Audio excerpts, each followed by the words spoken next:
வணக்கம். உழுதுண்டு வாழ்வோம். அதாவது கோழியோட லெக் பீஸ் பிடிக்காதவங்க யாருமே இருக்க முடியாதுங்க. இன்றைக்கி நம்ம பார்க்க போகிற டாபிக் கூட கோழியோட கால்கள் பற்றி தாங்க.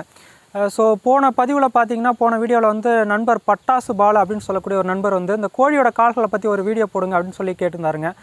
நமக்குமே என்னென்னா கோழியோட அடிப்படையான விஷயங்கள், அதாவது அடிப்படையாக அந்த கால்கள் வந்து எதுக்கெல்லாம் பயன்படுது அப்படின்னு சொல்லிட்டு நமக்கு தெரியணுங்க. ஸோ அதை பற்றி தாங்க இந்த டாபிக் நம்ம வந்து எடுத்திருக்கோம். ஸோ வாங்க வீடியோக்குள்ளே போகலாம்.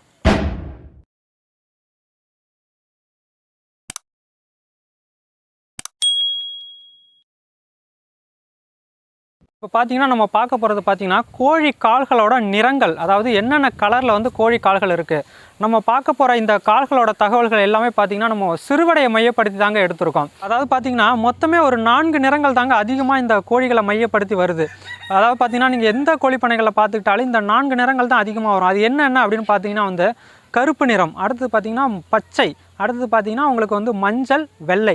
இந்த 4 நிறங்கள் தாங்க நம்ம ரொம்ப அதிகமாக அந்த கோழி இனங்களை பார்த்துட்ருக்கோம். இதில் பார்த்துக்கிட்டிங்கன்னா வந்து உங்களுக்கு கருப்பு நிறத்தில் பார்த்திங்கன்னா வந்து அடர் கருப்பும் வரும், பார்த்திங்கன்னா லேசான கருப்பும் வருங்க. அதே மாதிரி தாங்க பச்சை நிறத்துலேயும் வந்து அதிகமான பச்சையும் வரும், லேசான பச்சையும் வரும். மஞ்சள் நிறங்கள்லையும் எடுத்துக்கிட்டிங்கன்னா வந்து அதில் மஞ்சள் கலர்லேயும் வருது, இளம் மஞ்சளும் வருது, அடர் மஞ்சளும் வருதுங்க. அடுத்தது பார்த்திங்கன்னா வந்து வெள்ளை நிறங்கள் நார்மலாக உங்களுக்கு வந்து அதில் இளம் வெள்ளையும் வரும், பார்த்திங்கன்னா நார்மல் அடர் வெள்ளையும் வருங்க. சிறுவடை கோழிகள் வந்து நான் கிட்டத்தட்ட ஒரு 5 வருஷமாக பண்ணிகிட்ருக்கேங்க. என்னோடய பண்ணையில் பார்த்திங்கன்னா வந்து இந்த கருப்பு கால், பச்சை கால், இந்த 2 கோழிகளும் பார்த்திங்கன்னா வந்து அதிகமான நோய் எதிர்ப்பு சக்தி இருக்கிறத பார்க்க முடியுதுங்க.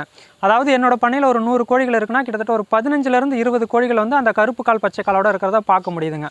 ஒருவேளை என்கிட்ட குறைவான எண்ணிக்கையில் இருக்கிறதால கூட எனக்கு அப்படி தெரியலான்னு நினைக்கிறேன். அடுத்தது பார்த்திங்கன்னா வந்து மஞ்சக்கால்கள் தாங்க நம்ம அதிகமாக பார்க்கப்படுறோம். இந்த மஞ்சக்கால்கள் இருக்கிற கோழிகள், வெள்ளைக்கால்கள் இருக்கிற கோழிகள் வந்து ஒரு ஒரிஜினல் நாட்டுக்கோழி இல்லை அப்படிங்கிற ஒரு தகவல் நிறைய வந்து நம்ம பார்த்துட்ருக்கோங்க. நிறைய கருத்துக்கள் வந்துட்டுருக்குங்க. ஆனால் இதெல்லாமே கொஞ்சம் நான் தவறாக பார்க்குறேங்க. ஏன்னா பார்த்தீங்கன்னா, இந்த சிறுவடை நாட்டுக்கோழிகள் அப்படின்னு எடுத்துட்டாவே இந்த 4 கலர் பொதுவாக எல்லா கோழிகளுக்குமே வர்றதை பார்க்க முடியுது. ஸோ அவங்க எதை வச்சு இதை சொல்கிறாங்கன்னு தெரியல. ஏன்னா இப்போ நம்ம நாட்டுக்கோழி சிறுவடை பார்த்திங்கன்னா அதே அடக்காக்குது, குஞ்சு பொறிக்குது, குஞ்செல்லாம் கூட்டு தீர்த்து எல்லாமே பண்ணுதுங்க. ஆனால் இவங்க வந்து இந்த பச்சைக்கால், கருப்பு கால் உள்ளதான் வந்து ஒரிஜினல் அப்படின்னு சொல்கிறாங்க. அது எதுக்குன்னு எனக்கு தெரியல.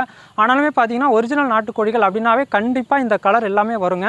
அடுத்தது பார்த்திங்கன்னா இந்த மஞ்சக்கால்கள் பார்த்திங்கன்னா வந்து நார்மலாக சிறுவடைகள் அப்படின்ற எடுத்துக்கிட்டாவே நமக்கு வந்து அதிகமான நோய் எதிர்ப்பு சக்தி இருக்கிறதாங்க இந்த சிறுவடை நாட்டுக்கோழிகள். ஆனாலும் பார்த்திங்கன்னா இந்த கருப்பு கால், பச்சை கால்களை விட கொஞ்சம் குறைவான நோய் எதிர்ப்பு சக்தி இருக்கிறத வந்து இந்த மஞ்சள் கால்கள், வெள்ளை கால்களில் பார்க்கலாங்க.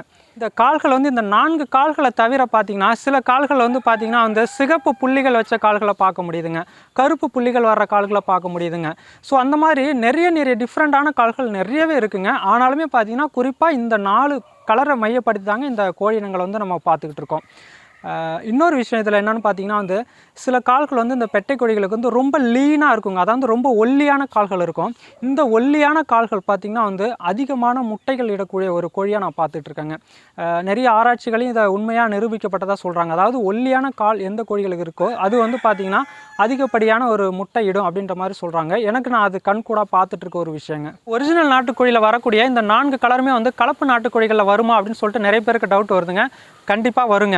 அப்போ எப்படி தான் நம்ம வேறுபடுத்தி பார்க்குறது அப்படின்னு பார்த்தீங்கன்னா, கண்டிப்பாக நான் அதற்குன்னு ஒரு தனி வீடியோ கொடுக்குறேங்க. இப்போ பார்த்துக்கிட்டிங்கன்னா கோழியோட விரல்கள் பற்றி உங்களுக்கு தெரியுங்க. அதாவது பார்த்தீங்கன்னா இதில் முதல்ல வந்து நகத்தை பற்றி சொல்லாங்க. நகத்தை பற்றி பார்த்தீங்கன்னா நமக்கு இந்த நகம் எதுக்கு தேவைப்படுது அப்படின்னு பார்த்துக்கிட்டிங்கன்னா வந்து கோழிகள் வந்து இந்த மண்ணை பறிக்கிறதுக்கு, இந்த குப்பைகள்லாம் சீச்சு வந்து தீவனத்தை எடுத்துக்கிறதுக்கு, அந்த மாதிரி செயல்களுக்கு வந்து இந்த விரல்கள், அதாவது இந்த நகங்கள் வந்து பயன்படுதுங்க. இது பார்த்துக்கிட்டிங்கன்னா நம்ம கிராமங்கள் வந்து பக்கத்து வீட்டில் போயிட்டு மேய்ச்சல் இருக்குது அப்படின்றதால இந்த நகங்களை கூட கட் பண்ணி விட்டுருவாங்க. தயவு செஞ்சு அந்த மாதிரிலாம் எதுவும் பண்ண வேணாங்க. அடுத்தது பார்த்திங்கன்னா இந்த கோழிகளுக்கு பார்த்திங்கன்னா வந்து 4 விரல்கள் இருக்குங்க. 4 விரலில் பார்த்திங்கன்னா வந்து இதில் முக்கியமான விரல் அப்படின்னு பார்த்திங்கன்னா இந்த நடு விரல் தாங்க. அதாவது பார்த்திங்கன்னா இந்த 2 விரல்கள் பார்த்திங்கன்னா வந்து கோழியை வந்து பேலன்ஸ் பண்ணுறதுக்காகவும், இந்த நடுவிரல் எதுக்கு பயன்படுதுன்னு பார்த்திங்கன்னா வந்து ஒரு கோழி வந்து முன்னேறி செல்கிறதுக்குங்க. அதாவது வேகமாக ஓடுறது, தரையிலேருந்து மேலே பறக்கிறது, தாவுறது, இது எல்லாத்துக்குமே வந்து இந்த நடுவிரலை மையப்படுத்தி தாங்க பண்ணுது. அடுத்தது பார்த்திங்கன்னா பின்னாடி வந்து ஒரு சின்ன விரலுங்க, இதாங்க 4வது விரல், சின்ன விரல். இது பார்த்துக்கிட்டிங்கன்னா வந்து உங்களுக்கு நார்மலாக கோழி பேலன்ஸ் பண்ணுறதுக்காக இதுவும் பயன்படுதுங்க. இது பார்த்திங்கன்னா வந்து ஒரு சேவலுங்க. அதாவது பார்த்திங்கன்னா கோழிகளுக்கு 4 கால்கள் இருக்கும் அப்படின்னு நமக்கு தெரியுங்க. இந்த சேவல்களுக்கு மட்டுமே வரக்கூடியதாங்க இந்த 6ஆம் முள் அப்படின்னு சொல்லுவாங்க. இது பார்த்திங்கன்னா வந்து ஒரு வருஷத்துக்கு 1 இன்ச்சு மாதிரி இந்த சேவல்களுக்கு மட்டும் வளர்ந்துட்டு வருங்க. பார்த்திங்கன்னா ஒரு 3 வருடங்களுக்கு அப்புறம் பார்த்திங்கன்னா 3 இன்ச்சு வளர்ந்துருங்க. அதாவது இந்த முள்ளை வச்சு தாங்க நமக்கு வந்து அந்த ஒரு சேவலோட வயசை வந்து வரையறுக்கிறாங்க. அதாவது பார்த்திங்கன்னா ஒரு வருஷத்துக்கு 1 இன்ச்சு வந்து வளருங்க.